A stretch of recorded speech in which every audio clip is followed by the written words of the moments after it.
महान प्रभु की जय। परम पूजनीय गुरु जी की जय। आप सभी प्रभु परमात्मा की भक्ति करते हैं और प्रभु परमात्मा की भक्ति करने वाला जो बंदा होता है उसके कर्मों से ही पता चलता है कि वह प्रभु भक्ति कर रहा है। प्रभु की भक्ति करने वाले तो बहुत हैं, संसार में अनेकों हैं, लेकिन वास्तविक भक्ति वही कर सकता है जिनके अपने जीवन कर्म आचरण में वह चीजें दिखती हो, और दिखती नहीं है वह चीजें अपने आप आ जाती हैं। जैसा कि आप सभी जानते हो, अगर कोई डॉक्टर हो, इंजीनियर हो, पेंटर हो, कुछ भी हो, जो भी पद होता है उस पद के अकॉर्डिंग वह उसकी बॉडी लैंग्वेज हो जाती है, उसके आव भाव एक्टिविटीज जो भी कार्य शैली होती है वह सारी चीजें दिखती है। इसी तरीके से प्रभु परमात्मा को मानने जानने वाला बंदा होता है, प्रभु की भक्ति करने वाला व्यक्ति होता है, तो उसके आव भाव से पता चलता है कि वास्तव में यह वास्तविक भक्ति प्रभु परमात्मा की कर रहा है। और प्रभु परमात्मा ऐसे नहीं प्रसन्न हो जाते, ऐसे नहीं रिझ जाते। नहीं तो आज क्या भगवान राम जी, भगवान कृष्ण जी, संत इतने हुए, संत एकनाथ जी हैं, संत तुलसीदास जी हुए, बहुत सारे जो संत इस धरती पर हुए हैं।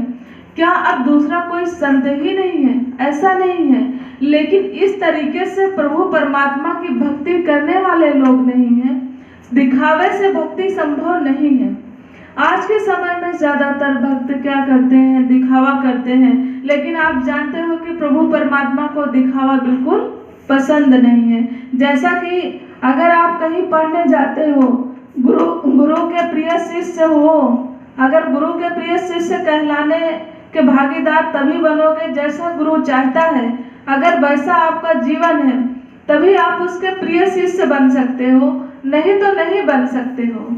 तो उसी तरीके से अगर प्रभु की भक्ति आप कर रहे हो तो प्रभु जो नहीं चाहता वो आप कभी नहीं कर सकते हो। प्रभु क्या नहीं चाहता? प्रभु यह नहीं चाहता कि आप किसी को नीचा दिखाएं, किसी की बुराई करें, किसी को नीचा दिखाने के लिए कोई ऐसी राजनीति करें। अगर आपके अंदर यह सारी चीजें, किसी की बुराई उसके पीछे भी नहीं करोगे, उसके आगे भी नहीं करोगे।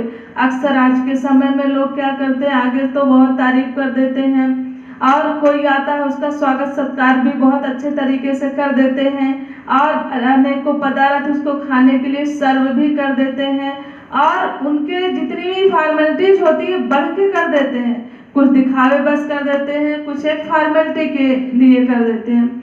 लेकिन वास्तव में जो प्रभु की भक्ति करने वाला बंदा है वह दिखावा नहीं करेगा।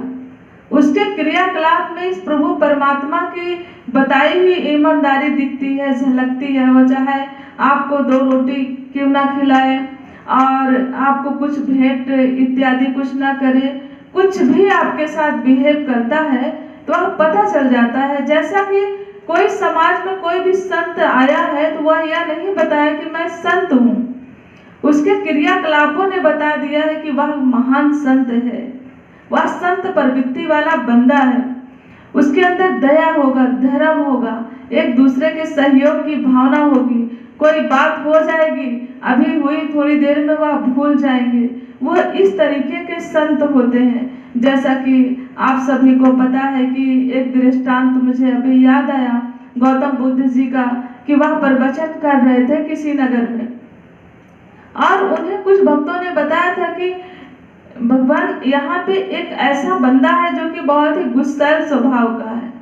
तो महात्मा बुद्ध जी मुस्कुराए, कुछ बोले नहीं, प्रवचन चल रहा था। वो भी आया, जब वह आया तो भी गौतम बुद्ध जी को पता चला कि वह बंदा भी आया है जो बहुत गुस्सैल स्वभाव का है। गौतम बुद्ध जी का प्रवचन चल रहा था, वह बीच बीच में बोले पड़ा था, अरे ये क्या बोल रहे हो, मुझे समझ में नहीं आ रहा है, ये सब ढोंग है, कोई संत महात्मा नहीं होते हैं। अपनी लैंग्वेज में जितना वह बोल सकता था वह उल्टा सीधा बोले पड़ा था। और फिर गौतम बुद्ध जी उसी तरीके से प्रवचन करते रहे, मुस्कुराते रहे, और उसकी बात को भी सुनते रहे, इग्नोर करते रहे। और लास्ट में क्या हुआ कि उसे इतना गुस्सा आया, वह उठा और महात्मा बुद्ध जी के चेहरे पे थूक दिया, और जब थूक दिया तो उल्टा सीधा बोल के वह चला गया।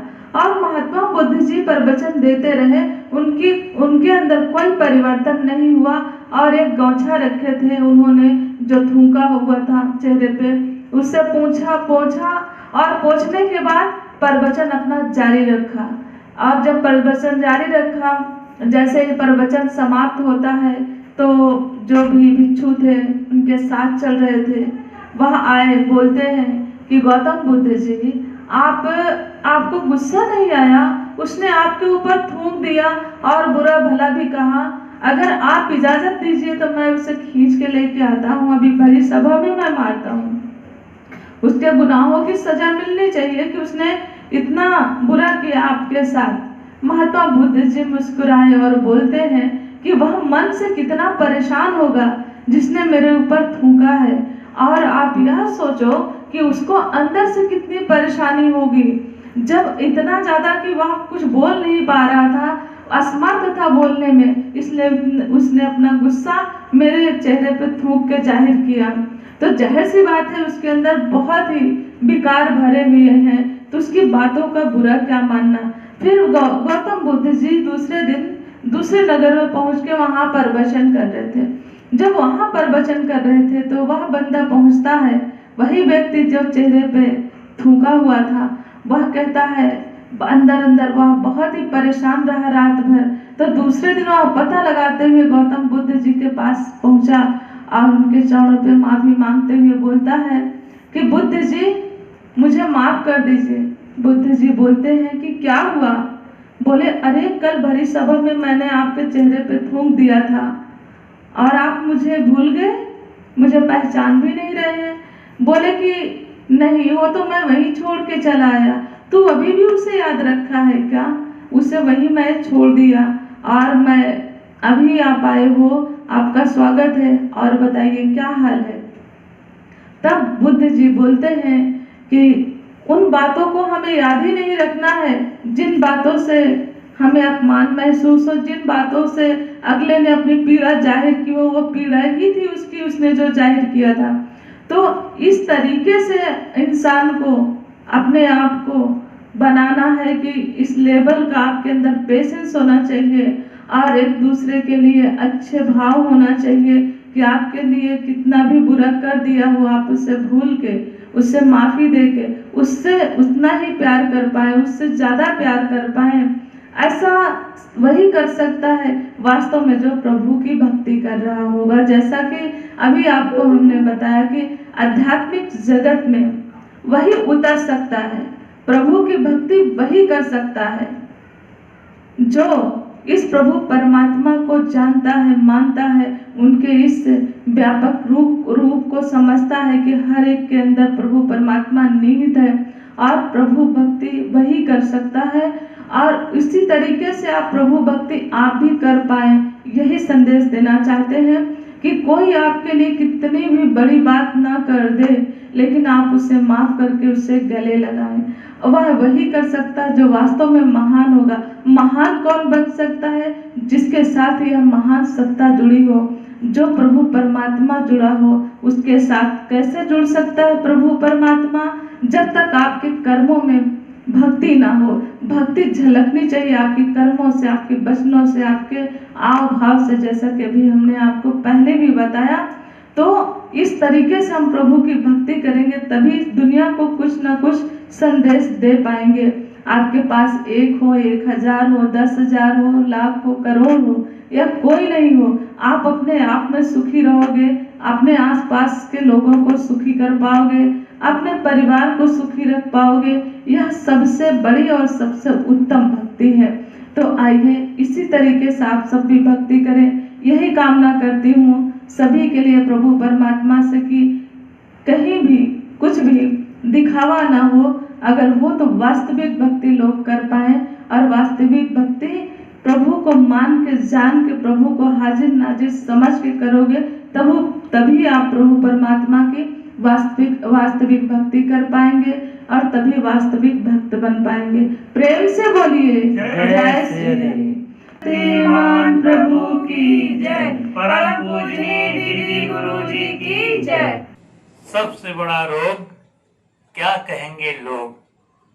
आज का जो रोग है सबसे बड़ा यही है कि लोग क्या कहेंगे, और इसी उधेड़ बुन में इंसान संसार समाज को देखते हुए अपने मार्ग से अलग हट जाता है,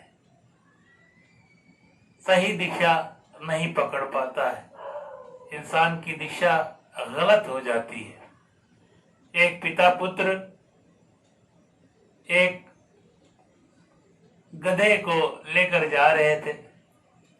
अब गधे को लेकर जा रहे हैं तो करते क्या है, गधे के ऊपर बेटे को बिठाया हुआ है, बाप पैदल चल रहा है। देखने वाले लोग कहते हैं बड़ा ये लड़का अजीब है, बूढ़ा बाप पैदल चल रहा है और ये लड़का गधे के ऊपर बैठा हुआ है, इसको शर्म नहीं आती है।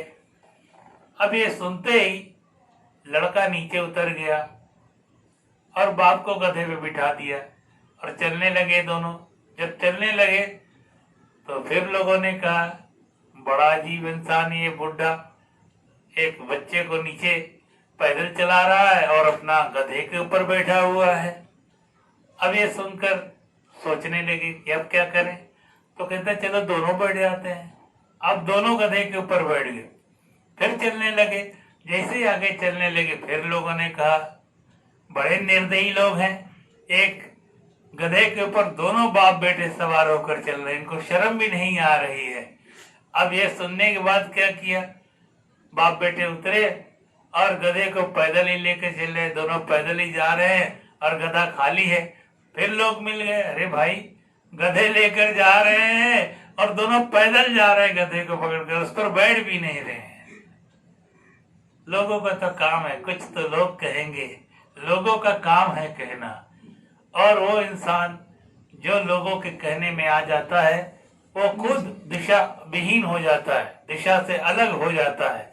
इसलिए हमेशा अपनी दिशा को सही रखें। दिशा सही है तो इंसान की दशा सही है। कुछ तो लोग कहेंगे, लोगों का काम है कहना, ये कहते रहेंगे और आखिरी में भी यही कहेंगे एक ही बात, सबसे बड़ा रोग क्या कहेंगे लोग। अंत में यही कहेंगे राम राम सत्य है, राम राम सत्य है, राम राम सत्य है, लोग यही कहेंगे। प्रेम से बोलिए जय श्री हरि। दिव्य ज्ञान पूर्ण ज्ञान, इससे होती खुद की पहचान। दीदी गुरु देती है युक्ति, मिलती हर टेंशन से मुक्ति। आपसे प्रार्थना है कि हमारे सत्संग ज्ञान गंगा कार्यक्रम को YouTube चैनल पे सर्च करें और उसे लाइक, सब्सक्राइब, शेयर और बेल आइकन को प्रेस करना ना भूलें। हमारे YouTube चैनल का लिंक है दीदी गुरु doctor Richa Singh ji. YouTube channel पर सर्च करके दीदी जी के विचारों को सुने और अपने जीवन को सफल, सुखी और आनंदमय बनाएं और जीवन की हर टेंशन से मुक्ति पाएं। प्रेम से बोलिए जय श्री हरि।